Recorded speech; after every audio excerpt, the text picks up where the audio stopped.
আর powder তো ব্যথা করতেছে কেন? আমি তো পাউডার নড়াইতে পারতেছি না। তানিয়া কই তুমি একটু এদিকে আসো। কি হয়েছে? আপনার কি কিছু লাগবে? কি হয়েছে তোমার? তুমি গলা ফাটিয়ে ডাকতেছো কেন? আমার কাঁচা ঘুমটা ভাঙি আবার নিয়ে আসছে। আর পায়ের যন্ত্রণাটা হঠাৎ করে খুব বাড়ছে, আমি পাউডার নড়াইতেই পারতাছি না। আর আজকে হঠাৎ করে আমার পায়ের যন্ত্রণাটাও খুব বেড়ে গেছে। আর দেখো না, ওষুধপত্র যা দিয়েছিল ডাক্তারে মোটামুটি সব শেষ। আমার কালকে একটু ডাক্তারের কাছে নিয়ে যেতে পারবা? আমার খাইয়া দেওয়ার কোনো কাজ কাম নাই যে আমি তার ডাক্তারের কাছে নিয়ে যাবো। হাসপাতাল কত দূর খবর আছে? আমি কোথাও যাইতে পারবো না, শরীর খুব একটা ভালো না। কালকে সারাদিন আমি রেস্ট নিই। এই দশের বাচ্চা কি করছ তুই? তুই থাকতে আমারে কেন ডাকে? তুই ঠিক মতো সেবা যত্ন করতে পারছ না? ঠিক মতো দেখ। আপনি কোনো চিন্তা করেন না, আমি আপনার কালকে ডাক্তারের কাছে নিয়ে যাব। এখন আপনি একটু শুয়ে থাকেন, আমি আপনার পাটা একটু টিপা দিই।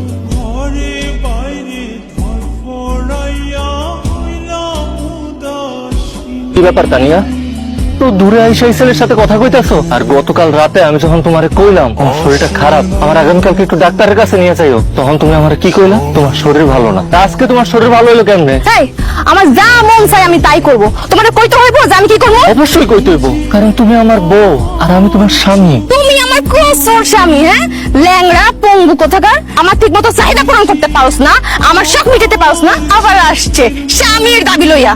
তুমি যাও তো এখান থেকে, যাও, ডিস্টার্ব করে যাও।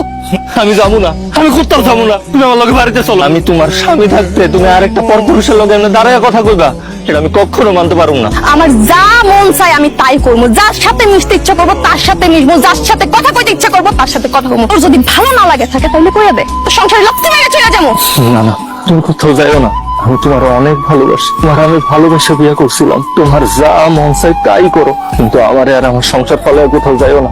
আমি থাকতে পারবো না তানিয়া তোমার চাই। ঠিক আছে, যা তাইলে।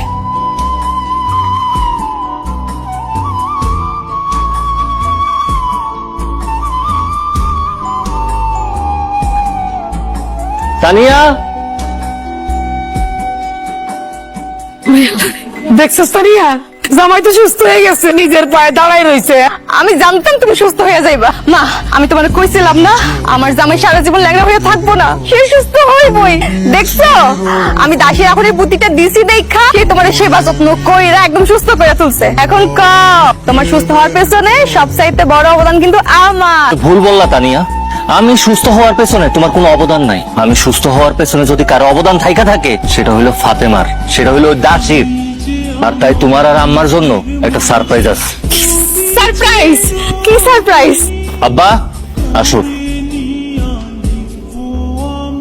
এই দাসী বাচ্চা, তোর পরনে বিয়ের শাড়ি কেন? কারণ ফাতেমারে আমি বিয়া কইরা আনছি, ফাতেমা এখন আমার স্ত্রী। সব তুমি কি কইতেছো? আমি তোমার স্ত্রী থাকতে তুমি সামান্য একটা দাসীরে বিয়ে করছো? সামনে বাবাজি, তো মানুষ এত খারাপ, তুমি একটা দাসের বিয়ে করছো? আম্মা, মানুষের সুখের দিনে পাশে থাকার মানুষের অভাব হয় না, কিন্তু একটা মানুষের যখন খারাপ সময় যায় তখন মানুষের পাশে কাউরে পাওয়া যায় না।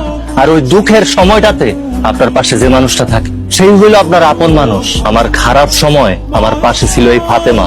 আমি যখন অসুস্থ ছিলাম, আমি নিজের গোসলটা করতে পারতাম না, খাইতে পারতাম না, তখন আমার মুখে খাওন তুলা খাওয়াই দিছে এই ফাতেমা, এই দাসী। আর আজকে যে আমি সুস্থ হয়েছি না, এই সুস্থ হওয়ার পেছনে সবচাইতে বড় অবদান এই ফাতেমার। আর তাই আমার আপন মানুষ হইল এই ফাতেমা, তুই না। আর যে আমার আপন মানুষ তারে আমি সুখে দুঃখে সারা জীবন আমার পাশে চাই। আপনার পোলার বউ আমি থাকতে সে এই ফাতেমারে কেন বিয়ে করছে? আপনি কিছু করেন নাই? ওমা, আমি আমার ছেলের বারবার নিষেধ করছি ফাতেমারে বিয়ে না করার জন্য, সে আমার কথা শুনে নাই। তুমি যে পাপ করছো তার শাস্তি আমার ছেলে তোমারে দিব, সেই জন্যই সে ফাতেমারে বিয়ে করছে। তুমি পাপ করছো, তার শাস্তি পাইছো, এখানে তো আমার কিছু করার নেই। না আব্বা, ওর পাপের শাস্তি এখনো শেষ হয় নাই। ও আমারে যে পরিমাণ অবহেলা করছে, অন্যায় করছে, ওরা আমি এত সহজে ক্ষমা করুম না। ওরা আমি তালাক দিব। তুই এখানে দাঁড়ায় রইছস কেন? তুই এক্ষুনি তোর মারে নিয়ে আমার বাড়ি থেকে বাইরে হয়ে যা। তুই যদি বাইরে না হস তাহলে তোর এক্ষুনি আমি ঘাড় ধাক্কা দিয়ে বাইর করে দিই। না না না ভাই, তুমি এত বড় কাজ করো না। আমার মেয়ে অনেক বড় ভুল করে দিচ্ছে, তুমি ওরা মাফ করে দাও। না, আমি তোমার সাথে থাকতে পারবো না। আমি আমার স্বামী সংসার ছেড়ে করতে যাবো না।